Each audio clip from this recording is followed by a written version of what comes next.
So we see that Jack started going through this meditative state. Oh yeah, this is my conclusion to my Samurai Jack review, episode 7, season 5, part 3. If you haven't seen parts two or one, go check them out before you see this. But we see I left off Jack went to his deep meditative state, and he I guess you could say astral projected, whereas he was able to ascend to another aspect reality, to a higher vib- vibrational plane where the gods or the or ancestral or higher spirit beings exist. And when he goes there, he goes to like the stars, the moons, and freaking different dimensions. Seemingly, I don't know. It was a whole visual, and how Jack was transcendent with his mind in this meditative state, and he eventually goes up to like these clouds, kind of like a higher higher like a higher world, and he went inside this house, and he see this little short monk looking dude, and the monk asked him, is he lost? And Jack said yes. He says good, then that means he can make some tea. And Jack was like, what? And I was like, huh? So we see Jack goes to that, and he's now inside this little monk's house in the spirit world. Basically, like he basically what Jack did was basically like he went to like Avatar state, not Avatar state, but he like did some Avatar stuff where where Aang used to go to the spirit world. Jack basically did something like that. So, and meanwhile, back on Earth, Jack's still there physically, but not mentally. He's some whole nother level. But Ashi, this is a strange parallel. Ashi, sister, and waits until Jack's done with the meditation, and meanwhile, this whole army of ugly looking fish looking dudes. They had green skin, tumors on it. They were ugly. And then this whole army comes up to this mountain, and Ashi's like, "Oh snap!" So she goes down, and then she confronts them, and they was there to kill Jack, but she was like, "No, you're not today." And we see Ashi start going in. She starts going in, like she was slaughtering these dudes, but she just went in and punched one dude, knocked his tooth out, and she pushed the whole army down the side of the mountain, bruh. She was just pushing like, get the out of here, yo. And she was just like taking niggas swords down in the head. She kicked niggas out. She was just kick niggas out off the edge off the edges, and they was loudly spicing this dye. It was coming out through their stomachs like, and then she was just like throwing their knives back at them, and she was just doing all this crazy stuff, yo. And she was slaughtering them. And this right here was important because this was symbolic. It was like a parallel reverse.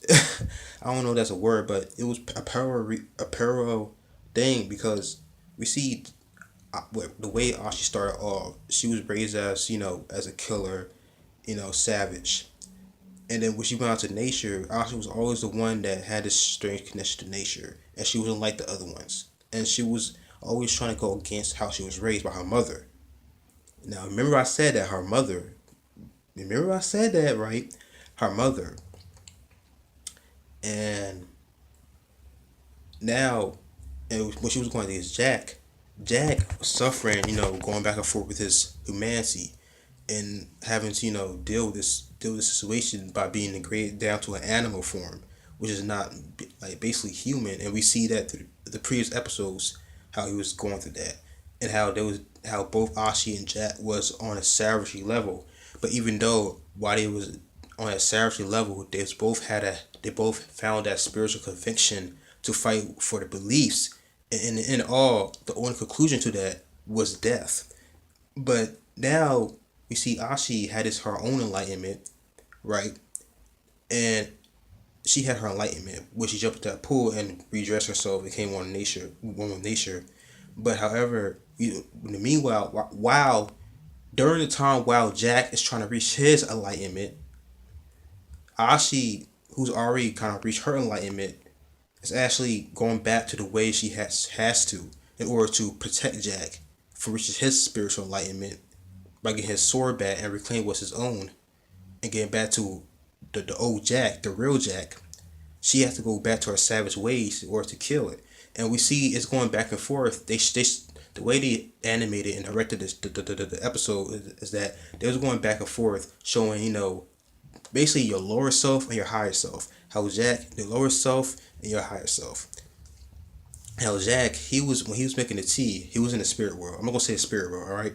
He was in the spirit world making the tea. It was all peaceful, quiet, and he was doing it all methodical. Damn, I can't say it. Methodically. Fuck it. He was doing it all, step by step. And Ashi was just going ballistic. Like she wasn't even thinking about no strategy or nothing. She was just like slaughtering these dudes. It was blood everywhere. She was just killing niggas. And meanwhile, Jack was up in the spirit world, just peacefully taking his time, making tea, doing my the methods methodically, um, and making the tea for his monk. And when he finally made a tea for the monk tasted it and said, "It's disgusting," but he said you had the right ingredients for the tea, except you missing one thing. Now going back to Ashi, she had killed all the dudes, and damn, she just went in, and she's just messed up. She was like panting, and then I had knew this. I knew this. I thought this in my mind. I'm like, you know what? I think Ashi's gonna end up facing her mother again, and sure enough, her mother came. Her actual mother came, right?